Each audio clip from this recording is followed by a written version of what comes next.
AP assembly ఎన్నికల నేపథ్యంలో కీలక సమావేశాల నిర్వహణకు అధికార వైఎస్ఆర్సీపీ సిద్ధమైంది. పార్టీ క్యాడర్ను ఎన్నికలకు సన్నద్ధం చేయటమే లక్ష్యంగా సీఎం వైఎస్ జగన్ అధ్యక్షతన ఈ భేటీలు జరగనున్నాయి. సంక్రాంతి తర్వాతే వైఎస్ఆర్సీపీ కీలక సమావేశాలు నిర్వహించనుంది. ఇందులో భాగంగా జనవరి 25 నుంచి ఈ రీజనల్ క్యాడర్ సమావేశాలు మొదలు కానుండగా తొలి సమావేశానికి విశాఖ భీమిలి వేదిక కానుంది. ఎన్నికలు దగ్గర పడుతుండటంతో ఇప్పటికే వైఎస్ఆర్సీపీ పలు మార్పులతో కూడిన జాబితాలను సిద్ధం చేస్తూ వస్తోంది. ఈ క్రమంలో సంక్రాంతి తర్వాత కీలక సమావేశాలు నిర్వహించాలని నిర్ణయించింది.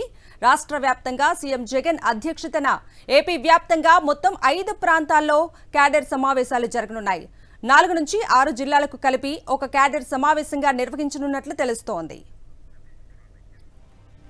ఇక ఇదే అంశానికి సంబంధించిన పూర్తి అప్డేట్స్ ని మా ప్రతినిధి సతీష్ అడిగి తెలుసుకుందాం. సతీష్, ముఖ్యమంత్రి వైఎస్ జగన్ ఎన్నికల క్షేత్రంలో క్షేత్రస్థాయి పర్యటనకు మరొకసారి సిద్ధమవుతున్నటువంటి పరిస్థితి. ముఖ్యంగా ఇప్పటికే ఎన్నికల రంగంలో అభ్యర్థుల నిర్ణయంలో దూకుడుగా ఉన్నటువంటి ముఖ్యమంత్రి వైఎస్ జగన్మోహన్ రెడ్డి, వైఎస్ఆర్ కాంగ్రెస్ పార్టీ దానికి కొనసాగింపుగా అభ్యర్థుల ఎంపిక పూర్తవగానే క్షేత్రస్థాయిలో ఉన్నటువంటి సెకండరీ క్యాడర్ కార్యకర్తల మొత్తాన్ని కూడా సమాయత్తం చేయాలని ముఖ్యమంత్రి వైఎస్ జగన్మోహన్ నిర్ణయించారు. ఇందుకోసం 5 ప్రాంతీయ క్యాడర్ రీజనల్ క్యాడర్ సమావేశాన్ని నిర్వహించబోతా ఉన్నారు. తొలి ప్రాంతీయ రీజనల్ క్యాడర్ సమావేశాన్ని ఈ నెల 25వ తేదీన విశాఖ పార్లమెంట్ పరిధిలో ఉన్నటువంటి భీమిల్లో నిర్వహించాలని నిర్ణయించారు. ఈ భీమిలి తర్వాత 5 రీజియన్ కి సంబంధించి ఏదైతే 4 నుంచి 6 జిల్లాలను ఒక రీజియన్ గా కలిపి ఈ క్యాడర్ సమావేశాన్ని నిర్వహించాలని వైఎస్ఆర్ కాంగ్రెస్ పార్టీ నిర్ణయించింది.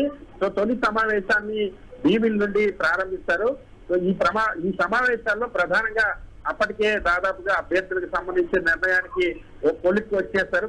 దాదాపుగా 95% అభ్యర్థుల ఎంపిక అప్పటికి దాదాపుగా పూర్తయ్యేటువంటి అవకాశం ఉంటుంది కనుక వెంటనే ఈ ఎంపికైన అభ్యర్థులు అదేవిధంగా క్షేత్రస్థాయిలో ఉన్నటువంటి క్యాడర్ వీళ్ళిద్దరినీ కూడా సమన్వయపరిచేందుకు ముఖ్యంగా ఎన్నికల్లో ఏ విధంగా ద్వితీయ శ్రేణి నాయకత్వం పనిచేయాలి, ద్వితీయ శ్రేణి కార్యకర్తలు ఏ విధంగా పనిచేయాలి, ఎన్నికల క్షేత్రంలో ప్రత్యర్థులు ఎటువంటి వ్యూహాలతో రాబోతున్నారు, వాటిని ఎలా తిప్పుకొట్టాలి, అంతేకాకుండా గత 5 సంవత్సరాల్లో ప్రభుత్వం చేసినటువంటి లేదా వైఎస్ఆర్ కాంగ్రెస్ పార్టీ ప్రజలకు చేసినటువంటి మేలుని మరింత క్షేత్రస్థాయికి ఎన్నికల సమయంలో నిరంతరం ప్రజలకి గుర్తు చేసేలాగా ఏం చేయాలి, అదేవిధంగా స్థానికంగా ఉన్నటువంటి చిన్న చిన్న విభేదాలు కానీ రాజకీయ సమస్యలు కానీ వీటన్నింటినీ కూడా అధిగమించి ఏ విధంగా సమన్వయం చేసుకోవాలి, పార్టీ నాయకత్వం ఏ విధంగా ప్రోత్సహిస్తుంది, రాబోయే రోజుల్లో ఎటువంటి అవకాశాలు కార్యకర్తలకు కానీ క్యాడర్ కానీ ఇవ్వబోతున్నారు, ఈ 5 ఏళ్లలో ఎక్కడ ఈ దేశంలో ఏ రాజకీయ పార్టీ ఇవ్వనన్నటువంటి ఆ పదవులు నామినేటెడ్ పదవులు కానీ లేదా ఇతర అవకాశాలు కానీ రాజకీయ అవకాశాలు ముఖ్యంగా అనేక దశాబ్దాలుగా గుర్తింపు లేనటువంటి బీసీ, ఎస్సీ, మైనార్టీ వర్గాలకు అధిక ప్రాధాన్యం ఇచ్చినటువంటి తీరు నేపథ్యంలో వాటన్నిటిని మరింత వినియోగించుకొని రెట్టింపు ఉత్సాహంతో కేడర్ అంతా కూడా ఎన్నికల క్షేత్రంలో పనిచేసేందుకు దిశానిర్దేశం చేయబోతా ఉన్నారు.